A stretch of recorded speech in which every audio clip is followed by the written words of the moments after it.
Invitamos entonces a esta hora de la mañana para nuestro primer Impact Talk, rediseñando el acceso a capital para financiar la transformación digital de las universidades hacia el 2030, a cargo de José Eduardo Castillo, vicepresidente del directorio de la Universidad Privada Peruano-Alemana UPAL y presidente de la iniciativa Universidad 2030, director general de Blanco Saf, vicepresidente del directorio de la UPAL, fundador y CEO de Estudiape, presidente de Universidad 2030 y consejero delegado EIC, máster en Banca y Finanzas de la EOI de España. Contador público colegiado, cuenta con una amplia experiencia en el diseño, implementación y ejecución de transformaciones financieras y estrategias empresariales en el Perú y en el exterior. Bienvenido, José Eduardo Castillo.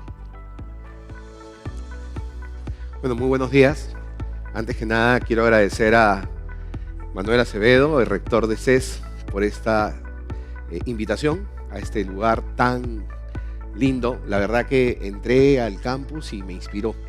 El concepto es súper disruptivo y estoy seguro que con lo que nos ha contado vienen cambios impactantes dentro de esta universidad. Te auguro los mayores éxitos en tu gestión y de verdad gracias por recibirnos. Además, agradecer tanto a Jorge como a Adelino. La verdad que fue un discurso no solamente inspirador, sino conmovedor, porque yo tengo la suerte de seguir a Virtua Educa ya casi 5 años. Y esta vez, este año en particular, he podido ver la ilusión con la cual se hizo este foro internacional, este encuentro internacional, que empezó a planificarse desde el año pasado y tomó velocidad en febrero de este año. Son muchísimos meses para poder llegar a estos resultados espectaculares. El compromiso que tienen ustedes con nosotros, con la región, es sumamente importante. Es valioso que tengan el apoyo de tantos organismos multilaterales y sobre todo universidades en la región tan comprometidas por realmente conectar e inspirar a sus poblaciones a que el único camino para afrontar el desarrollo y el futuro es la educación de calidad. Universidades como CES, universidades como Unicaribe, estuvieron hace un mes también haciendo un importante foro internacional, la UPAL en Perú y tantas más que están dentro de este gran marco de reflexión y sobre todo desafío para poder seguir construyendo el futuro. En esta ocasión a mí me han permitido hacer una presentación financiera respecto a lo que las universidades hoy en día estamos teniendo que afrontar. La reinvención, producto del aceleramiento de la digitalización en nuestros procesos educativos, que se ha dado principalmente por el COVID. Si yo me pongo a pensar la gran diferencia antes del COVID, y en eso concuerdo mucho con Manuel, de un salón de clase era probablemente el multimedia, porque el formato era el mismo, un profesor realizando el acto académico en 4 paredes. Hoy en día sabemos que el aprendizaje, y ya estamos totalmente convencidos, se da en cualquier lugar, en cualquier momento. Puede ser síncrono, puede ser asíncrono y además puede ser presencial, híbrido o virtual. Este cambio tan obvio dentro del marco conceptual hace que las universidades replanteen su sostenibilidad. ¿Por qué? Porque tienen que volver a construir el financiamiento de largo plazo para poder afrontar estos cambios. La sostenibilidad en una institución de educación superior hoy en día ha tenido que ver nuevas rutas de financiamiento para poder realmente conducir su oferta académica con la calidad y los estándares que está acostumbrados y que ahora exige la industria. Entonces, planteé la presentación sobre, digamos, algunos temas que probablemente los han visto durante todas las jornadas. Voy a tratar de ir un poco rápido para llegar a lo que realmente creo que debemos buscar. Cómo conseguir capital para seguir fortaleciendo la sostenibilidad de las instituciones de educación superior. Así que aquí vamos. Esta transformación que ha habido sin precedentes, ¿no?, ha generado pues una evolución económica, ¿no?, ha generado retos sociales y también retos medioambientales, ¿no? No es solo una transformación digital, Hemos visto cambios radicales en nuevas formas de trabajo. Ahora las personas pueden estudiar en Colombia y trabajar en Londres. Las personas pueden estudiar en Haití o vivir en Haití y atender multinacionales en diferentes usos horarios, ¿no? Lo que antes decíamos, ¿cómo el call center de India atiende a gran parte de los Estados Unidos? Hoy en día lo vivimos todos a través del trabajo remoto. También hay tendencias demográficas que han afectado y se han acelerado mucho en los últimos años. Y no solamente hablamos de la equidad de género y el rol tan importante de la mujer hoy en día en el desarrollo de la industria global. También hablamos, por ejemplo, de la economía plateada. Hablamos de cómo las personas ahora generan su contactabilidad. Ya no solamente, antes estábamos acostumbrados a escribir cartas, luego todos hablábamos por teléfono, hoy nadie habla, todo el mundo escribe. Hay cambios en la tendencia, si quiero tener hijos, antes las familias tenían 4 o 5 personas, hoy día en promedio son de 3. Entonces, esas tendencias también están impactadas dentro de esta transformación. Y por otro lado tenemos dos cosas que son muy importantes, la deslocalización de la oferta y la demanda laboral. Cuando las universidades preparaban a sus estudiantes, lo hacían para impactar en su comunidad. De hecho, los estudios de mercado para proceder a obtener los permisos para dar las carreras se daban en función al área de influencia. Qué equivocados estábamos. Hoy día, si yo voy a hacer una inversión en digitalización para una universidad en el Perú, para preparar a un profesional en el Perú, estoy dejando de lado el resto del mundo como mercado potencial. Y por otro lado, los avances tecnológicos que son obviamente innegables. Esta revolución entonces ha alterado nuestra forma de producir, o sea, de trabajar y también de vivir, ¿no? Y la educación superior ha generado grandes impactos en esta revolución, pero también se ha afectado. ¿Qué ha terminado ocurriendo después del COVID? Hay más educación, más exponencial. De hecho, una muestra de ello es que Universidad 2030 se ha partido. En Universidad 2030 y Lifelong Learning 2030. Reconocemos como Virtua Educa que Lifelong Learning y las empresas EdTech son un pilar de desarrollo importantísimo en los próximos años. En segundo lugar, hay nuevas carreras. El foco de la universidad como espacio de discusión y reflexión sigue existiendo, pero lo cierto es que el mundo nos lleva a generar una mayor especialización. Y por otro lado, hay una mayor oferta formal, no voy a llamar informal o no formal. La diferencia entre la formal y la no formal es si es o no conducente a grado académico. Eso ha llevado a lo que conocemos como la transformación del aprendizaje. Y este tema es bien importante. ¿Qué financiamos como universidades en una nueva propuesta de crédito educativo para países como América Latina? ¿Financiamos las pensiones o financiamos la experiencia de aprender? Porque son dos conceptos completamente distintos. Si yo voy a ir a financiar la educación a una región pobre de un país de América Latina y estoy llevándolos a un mundo digital donde habrán carreras semipresenciales, ¿qué gano ofertando laboratorios en nube tan espectaculares como los de Cloud Labs?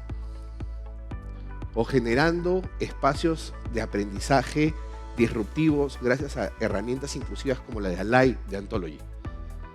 Si la persona que va a tomar esa experiencia de aprendizaje no tiene una computadora que le permita maximizar esa experiencia, eso va a ser una deserción de todas maneras. Nuevamente vamos a quedarnos en la idea de, pero yo te di todas las facilidades y no aprovechaste. Hoy en día tenemos nuevas carreras. Hablamos de Big Data, de Internet de las Cosas, Cyber Security, Marketing Digital, automatización de procesos. Ya no hablamos de Administración de Negocios, hablamos de Business Technology. Ya no hablamos de Ingeniería de Sistemas, hablamos de 5 o 6 carreras alrededor de lo que era Ingeniería de Sistemas. También tenemos un nuevo concepto de campus. Cuando yo estudié en la universidad, mi concepto de campus era las películas que yo veía de estos campus maravillosos con jardines gigantescos.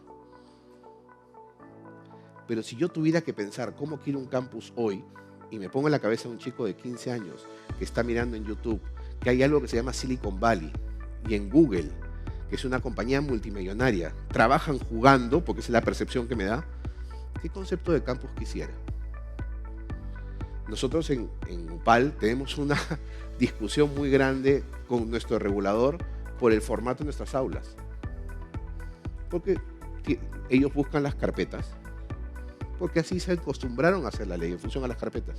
Y nosotros usamos mesas, porque creemos que el trabajo tiene que ser colaborativo y el aprendizaje cara a cara es importante.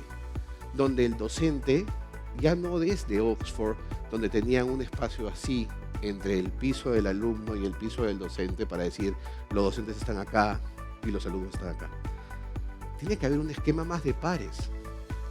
El docente es un actor importantísimo dentro del proceso de aprendizaje, como un mentor, como un guía, porque en muchas de las fases hoy en día el aprendizaje es autónomo.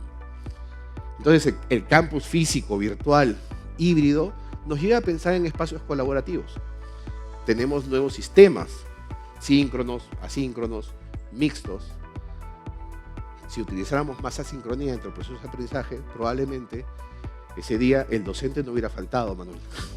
Se hubiera utilizado parte del aprendizaje asíncrono. Y tenemos que ponerle atención a la oferta no conducente. Uno de los grandes desafíos que tiene Universidad 2030 es conectar universidades.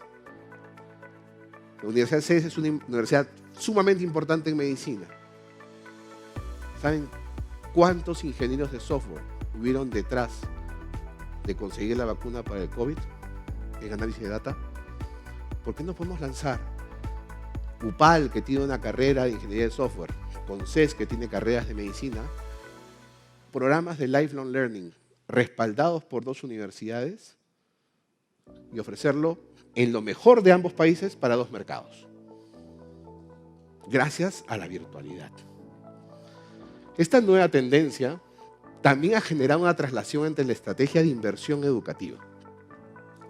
Cuando nosotros pensábamos, sobre todo los que somos gestores educativos, los promotores, en financiamiento para las universidades o las instituciones de educación superior, pensábamos en financiamientos que iban a ser marcadamente presenciales, es decir, inversión mayoritaria en activos físicos, tangibles, donde lo más importante era el periodo de recuperación. Iba al banco y le decía que yo quiero construir un nuevo edificio, lo quiero implementar a través de un leasing con carpetas, computadoras, y lo voy a recuperar en 5 años. Este es mi flujo de caja y todo viene bien. Hoy en día estaríamos locos, hay muchas universidades que se quieren reducir. Tenemos que pensar en financiamientos potencialmente digitales, donde la inversión mayoritaria van a ser en intangibles, donde el concepto de recuperación ya no está expresado en el plazo largo, sino en la oportunidad y en la durabilidad del activo. Y existen políticas regulatorias donde dentro del control de las universidades hablamos de calidad porque les pedimos que tengan contratos de largo plazo con firmas de software. ¿Y no se nos ocurre que todos los años cambia la tecnología? ¿Por qué le privo al estudiante la posibilidad de estar completamente actualizado con procesos de financiamiento que sean mucho más ad hoc a la velocidad que va la tecnología? Esta tendencia no impacta igual en toda la educación. Depende de la sostenibilidad y del concepto de cómo se aplica la sostenibilidad en las universidades. Y acá hay dos diferencias. Las universidades privadas tienen planes de inversión y de implementación estratégica. Sin embargo, las públicas tienen un tema distinto. Es una política de Estado.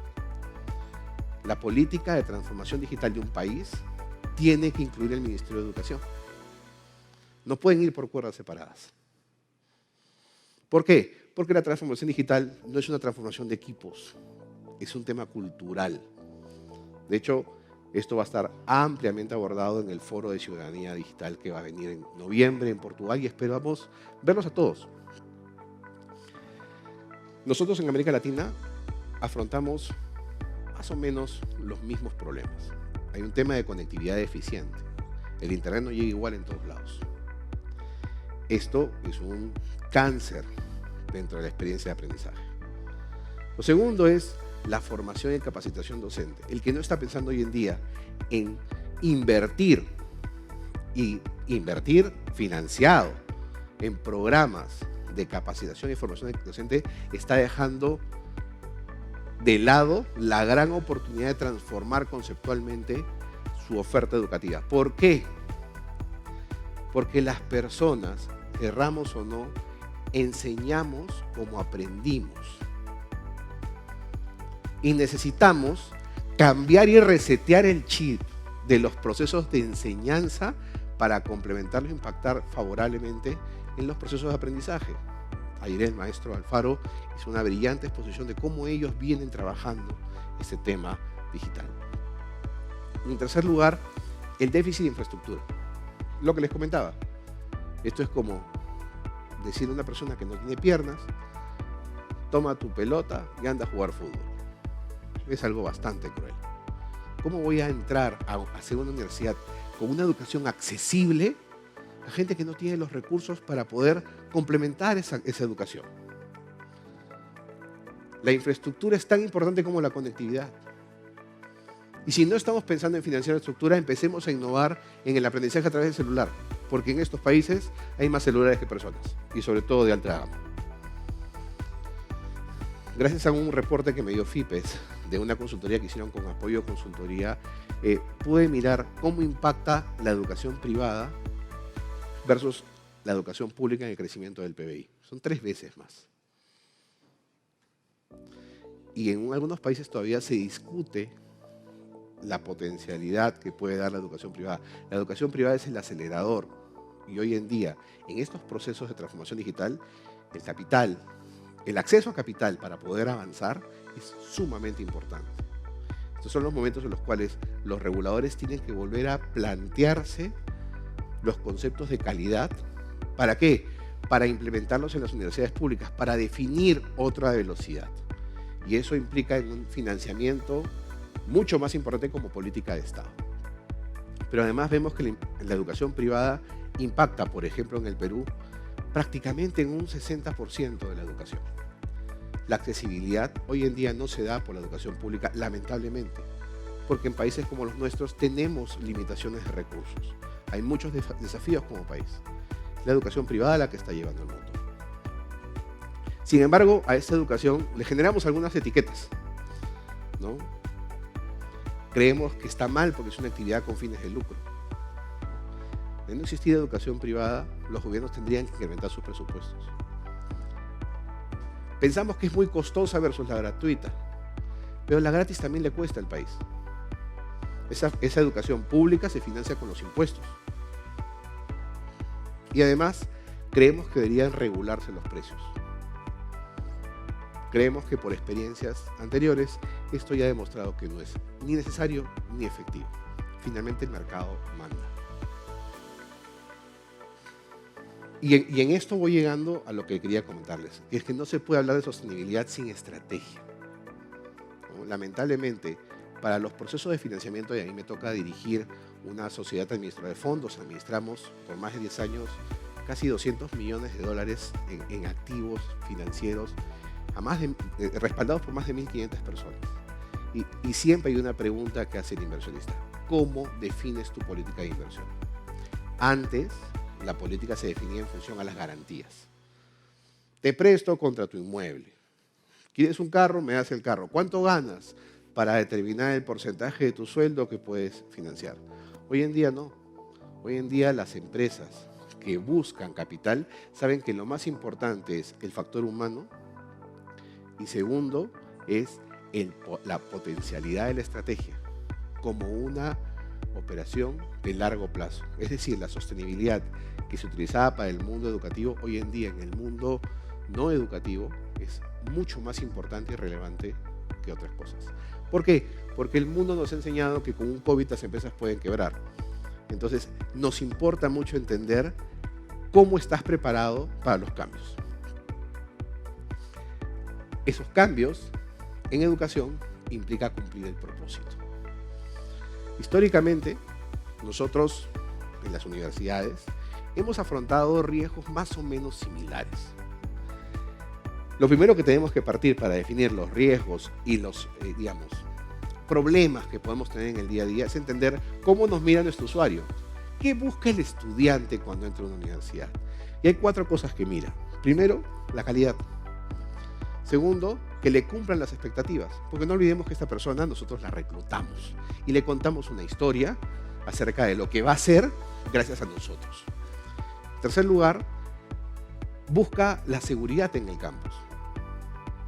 Seguridad es un tema sumamente importante para la percepción de los estudiantes, no lo digo yo, lo dicen diferentes estudios, si no me equivoco este fue un estudio de Harvard.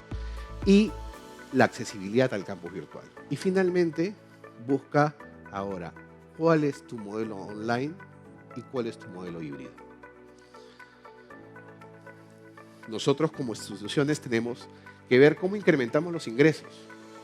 Más estudiantes, cobro más, incremento mis programas, optimizo la ocupabilidad y defino nuevas ofertas y nuevos servicios. Las universidades hoy en día son reconocidos centros de asesoría, de consultoría, centros de emprendimiento, centros de investigación. Son programas que financian a las universidades. Las universidades de mayor calidad están mucho más concentradas ahí. El reto para las universidades de menos calidad, las más accesibles, supuestamente las más económicas, es que hoy en día ese nivel de financiamiento ya no es suficiente. La calidad es un driver para la sostenibilidad. Por otro lado, tenemos la morosidad y la retención. No sé cómo funcionará en Colombia, pero en Perú existe la ley de la canasta básica.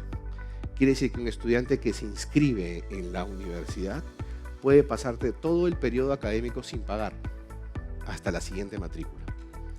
Esto hace que los ratios de cobranza efectivas que tengan las universidades hayan bajado hasta el 60%. Las universidades pueden ser unas personas jurídicas que generan flujos de caja generosos, pero no necesariamente en el tiempo en que se da la oferta. Y eso es un reto.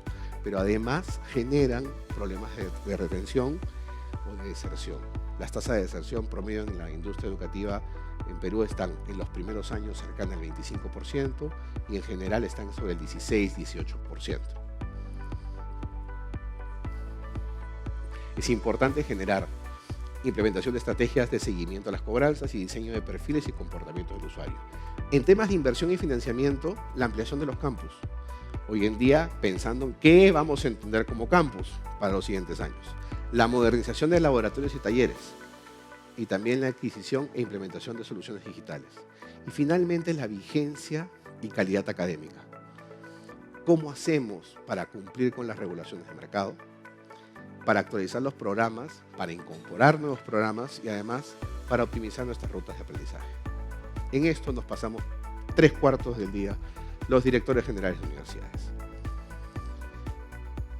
Una estrategia digital toma como base la automatización inteligente. Esto viene del lado del Big Data. Cuando vamos a generar financiamiento para educación superior, tenemos que pensar cómo va a impactar esto, no solamente en reducción de puestos de trabajo, sino además en alcance hacia nuestros usuarios. La transformación digital no es un cambio de software, ¿no? Esto lo sabemos, es una revolución dentro de la cultura de una organización. ¿Qué buscamos como soluciones integradas en el mundo cloud? El mercado, impactar el mercado, innovar. Y ahora vamos a hablar un poco de la innovación acá, del valor de la data y los usuarios. Y además, ¿qué generamos con la transformación digital? Reducir el riesgo geográfico, gracias al cloud. Eliminar la inversión en activos físicos, que son normalmente los más costosos de mantener. Reducir los gastos operativos y sobre todo el error humano. Yo no me canso de poner este ejemplo. Tesla inventó los autos automáticos porque con eso salva vidas evitando accidentes en las carreteras. No es porque se veía bonito. Y finalmente, lo que ahora importa, la consistencia y la trazabilidad. Estamos en el mundo del blockchain. Y gracias a Dios, pronto los notarios parece que van a desaparecer. Gracias al blockchain. Entonces, siguiendo para avanzar y no demorarnos, ¿no? Financiar el futuro debe orientar una institución hacia el futuro. Entonces hay que volver a revisar los objetivos, el enfoque, la cultura, el D y el Asia. Y así a mí se me ocurre, por ejemplo, que como objetivos nos interesa el crecimiento sostenido, fortalecer las operaciones y crear valor. Siempre hablamos de la creación de valor, la organización efectiva y con capacidades y generar recursos. Eso es lo que queremos, ¿no? Ser efectivos, eficientes, crecer sostenidamente, generar los recursos suficientes. ¿Cómo cambia esto en el enfoque?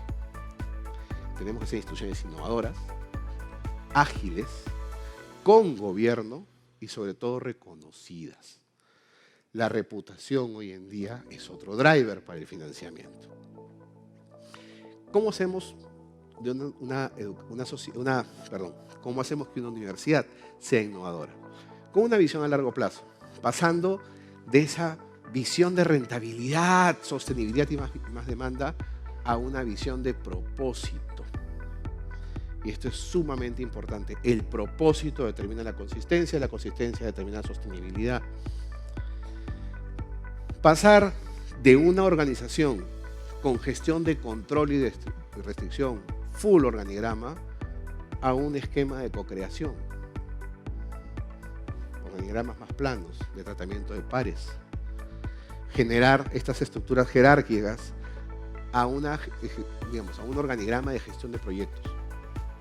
Nosotros creemos mucho en lo que es la gestión de proyectos multidisciplinarios. En una mentalidad cerrada, una mentalidad totalmente abierta, preparada para todo. Y finalmente, a una estrategia y un planeamiento de activa atracción de capitales. Ya no tengo que pensar solamente en las clases y en la oferta académica tradicional. Tengo que pensar en cómo la universidad impacta en la sociedad y de dónde voy a tomar yo posición para mejorar mi oferta académica tradicional. Y esto se hace a través de dos palancas. La primera, la transformación digital. ¿Cómo llevamos a las instituciones de educación superior a la palma de la mano de los estudiantes? Con estándares de calidad World Class. Acá los partners tecnológicos tienen la voz cantante. Toda la innovación que generan ustedes tiene que tener una fase beta y tienen que utilizar las universidades para tener esa experiencia. Necesitan probar y testear, porque de nada sirve tener la mejor tecnología que nadie pueda usar. De nada sirve generar todos los controles en plataformas como Teams, Ultra, OpenLMS, donde los estudiantes chateen y pongan todo lo que tengan que poner, cuando el docente les comparte la información por WhatsApp. ¿Ok? Entonces, acá tenemos ciertos objetivos. A corto plazo, maximizar el uso de plataformas digitales. La penetración de la usabilidad de tecnología es lo primero que tenemos que lograr. En segundo lugar, definir necesidades e implementar soluciones. A mediano plazo, desarrollar sistemas de prevención y de reporte. Usar la analítica avanzada. ¿Cuántas universidades estamos ya usando el Big Data y plataformas de predicción para entender qué es lo que quieren los estudiantes? Ustedes se han puesto a pensar que antes de la pandemia, la comunicación formal de la universidad era a través de las oficinas. Luego pasamos a los mails. ¿Por qué le hablo yo a un estudiante por mail si él solo lee WhatsApps? ¿Por qué no puedo generar otros canales de comunicación? Mejor dicho, ¿por qué no puedo aprender a descubrir cómo hablarle a mi usuario? ¿No se supone que el estudiante está en el centro? ¿Por qué lo tengo que forzar a que él venga a mí? ¿Por qué no puedo convertir a la universidad en un lugar de conexión y de constante inspiración? Finalmente, maximizar la digitalización de canales comerciales y de permanencia. ¿Por qué comento todo esto? Porque las personas que están acá, que trabajan en universidades, tienen que ponerse a pensar qué tanto les falta invertir. Porque si pensaron que teniendo un Zoom o siendo aliados ya de Blackboard, con eso ya están totalmente equivocados. Y están dejando de pasar una oportunidad maravillosa de convertir a sus universidades e instituciones en centros de transformación de vidas a través de la educación. Ahora, esta revolución o transformación digital tiene un impacto en la organización, por supuesto. Primero, incrementan la eficiencia. Luego, la contribución al crecimiento y finalmente permiten que que las automatizaciones de las actividades complementen un mejor trabajo de equipo. Nuevamente, si siguen pensando en organigramas jerárquicos, piramidales, esto no va a funcionar. Y esta charla no sirve de nada. Por otro lado, tenemos la innovación. La innovación no la tenemos que entender como descubrir algo nuevo. Es entrar al core y ver exactamente cómo vamos a hacer para impactar en la vida del estudiante, poniéndolo al centro de todo. Quizás es con lo mismo de una forma distinta. No lo sé. Depende de la realidad de cada universidad. Lo cierto es que acá no hay que innovar creando una fórmula nueva. Probablemente hay que innovar sobre los mismos procesos, ¿no? Hay un impacto en la cultura de la universidad. Las universidades que se dedican a innovar tienen algo que a mí me parece espectacular. Cambian el concepto de rechazo al error como un formato para crear oportunidades para aprender. Estamos en un centro de discusión educativo. ¿No podemos nosotros también aprender algo? Las instituciones que se dedican a innovar tienen otro beneficio. Generan en el futuro, en el largo plazo, más proyectos en menos tiempo. Encuentran la fórmula de hacer instituciones ágiles. Nuevamente, ¿qué tiene que ver todo esto con el financiamiento? Tiene todo que ver con el financiamiento. Porque al final el financiamiento se reduce a algo. ¿Cómo vas a pagar lo que te van a dar? Y quizás no tengo que generar ingresos, tengo que reducir costos a través de la innovación. Y de ahí va a salir lo que vamos a pagar. Por eso me tomó tiempo en esto, por eso, sabiendo el alto nivel de las personas que están acá, quería compartir con ustedes ideas distintas, no una sesión o impacto de flujo de caja, ¿no? Pero sí tenemos que llegar al tema del flujo de caja. Y tenemos que hablar de la consistencia financiera con un enfoque de 360 grados. ¿Cómo se controlan las instituciones a 360 grados en términos financieros? Hay una fórmula. Se toma la gestión del capital de trabajo, la gestión de resultados y la gestión del capital. Esto se lo vamos a dejar, ahí tienen varios drivers, pero es importante que en las mesas de discusión financiera tengan 3 preguntitas. La primera, respecto al plan de crecimiento. Y esto, como bien decía Manuel, se hace a través de preguntas. Las respuestas tienen que salir en la mesa. ¿Cómo vamos frente a nuestro plan? ¿En qué debemos mejorar? ¿Qué acciones debemos tomar? ¿Necesitamos más recursos? ¿El plan sigue siendo el óptimo? Necesitamos saber nuestras reales necesidades de financiamiento. Yo tengo alguna publicación que se llama Los 10 mandamientos del flujo de caja. De hecho, el mandamiento número 4 es que las decisiones de inversión y financiamiento se toman por separado. Y esto tiene una razón. Si yo voy a financiar en función de lo que tengo hoy, voy a dejar de pasar la oportunidad de prepararme a crecer.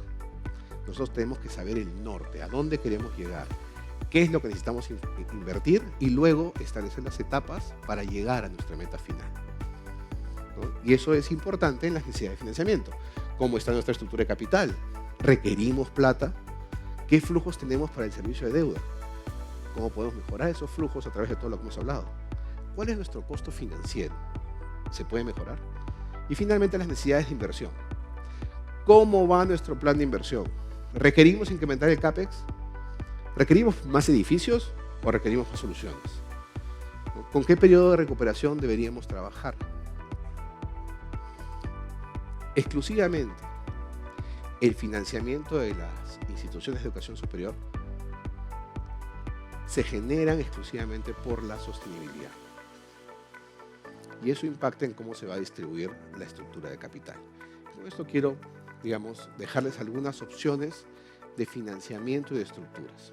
En primer lugar, los activos de respaldo. ¿Qué activos tienen qué activos tienen las universidades? Los flujos futuros, los inmuebles y los equipos y laboratorios. Sobre eso tienen que trabajar. Hay instituciones que pueden decir, yo me financio sobre los flujos de esa institución financiera, sobre los flujos de pago de tarjetas de crédito, sobre los flujos de mi escuela de posgrado, sobre los flujos de mis startups, que ya están generando devolución de capital. Lo segundo es la estructura de la garantía. En Colombia se utilizan mucho los fideicomisos, en Perú están empezando a crecer también. así como las hipotecas, ¿no? Las garantías mobiliarias, el leasing. Y el leasing es vital en financiamientos de transformación digital. ¿Por qué? Porque si bien es cierto, ahora podemos adquirir las licencias con renovación anual, lo que hay que financiar es el calce de la implementación dentro de la institución a través del costo anual de este servicio. Y las operaciones de descuento. Descontar los flujos siempre funciona. Y el destino de los flujos. ¿Qué debemos financiar hoy en día? La Big Data, el desarrollo de experiencia del campus virtual. Súper importante. Eso es lo que nos va a ayudar a mantener el contacto con los estudiantes. Cuando estuve en Singapur, alguna vez me preguntaban, ¿y cómo ustedes tratan a sus graduados? Decía, bueno, tenemos una campaña de graduados. ¿Y ustedes? No, acá el estudiante nunca deja de ser estudiante. Nunca le perdemos la trazabilidad. ¿Se imaginan el sistema de Big Data que deben tener ellos para tener el tracing de todos los graduados que puedan tener? ¿Y cuánto puede costar eso? Pero ¿cómo podemos hacer nosotros para saber hoy en día cómo van nuestras historias de éxito? ¿Nos tenemos que enterar por el periódico, por lo que ponen en Facebook? ¿O podemos nosotros ir a buscarlos, conectarlos y generar en ellos potenciales financiadores para nuestras estrategias disruptivas? La gestión de los contenidos digitales, el famoso Learning Lab o Learning Hub. Universidad que no está invirtiendo en construir una fábrica de contenidos porque piensa que haciendo alianzas con EdTechs lo va a superar, está dejando de lado su identidad. El equipamiento y la conectividad, básico, sobre todo para nuestros estudiantes. ¿Cómo puedo financiar equipamiento y conectividad para los estudiantes? Creando el crédito educativo de experiencia. No tengo que pedir plata para eso. Puedo amarrarlo dentro de su propia proceso de pago de los programas profesionales. Los laboratorios de realidad virtual, que son finalmente centros de emprendimiento. Y finalmente la arquitectura integrada en la nube. La estructura de capital, la más conocida, deuda, corriente, estructural. Piensen en acciones preferentes. Es el futuro del financiamiento de la educación superior. La emisión de títulos valores de contenido patrimonial que refuerzan el patrimonio de las instituciones sin derecho a voto, a cambio de una tasa fija, con opciones de recompra. Y finalmente, la apertura de capital. Para eso estamos los fondos educativos, para entrar y potenciar.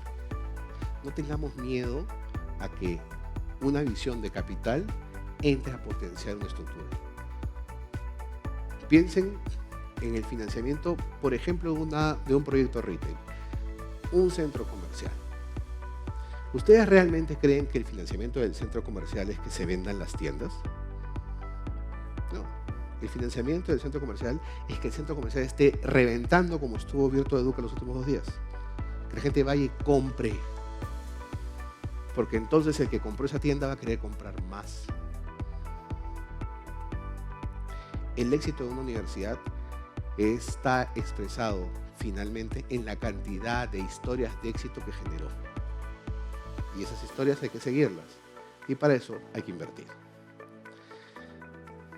La decisión de crecer y financiar a largo plazo nos lleva a preguntarnos, y con esto voy a terminar, ¿a qué mercado apuntamos? ¿Vamos a invertir en transformación digital millones de dólares para seguir trabajando en Colombia? ¿O vamos a salir a buscar el mundo? Como lo hace Europa y como lo hace Estados Unidos. ¿Por qué no lo puede hacer Latinoamérica? ¿Por qué no podemos buscar lo mejor de nosotros como región y hacer de nuestra oferta una oferta global? Cuando nos olvidamos que tenemos muchos compatriotas que viven en Europa, en Estados Unidos y que no tienen la capacidad de financiar una carrera allá, pero podrían pagarla de acá gracias a la virtualidad. Pero de eso no va a servir darles un cartón si no hay una compañía de calidad. Eso era lo que tenía que compartir con ustedes. Pues muchísimas gracias por la oportunidad y hasta la próxima.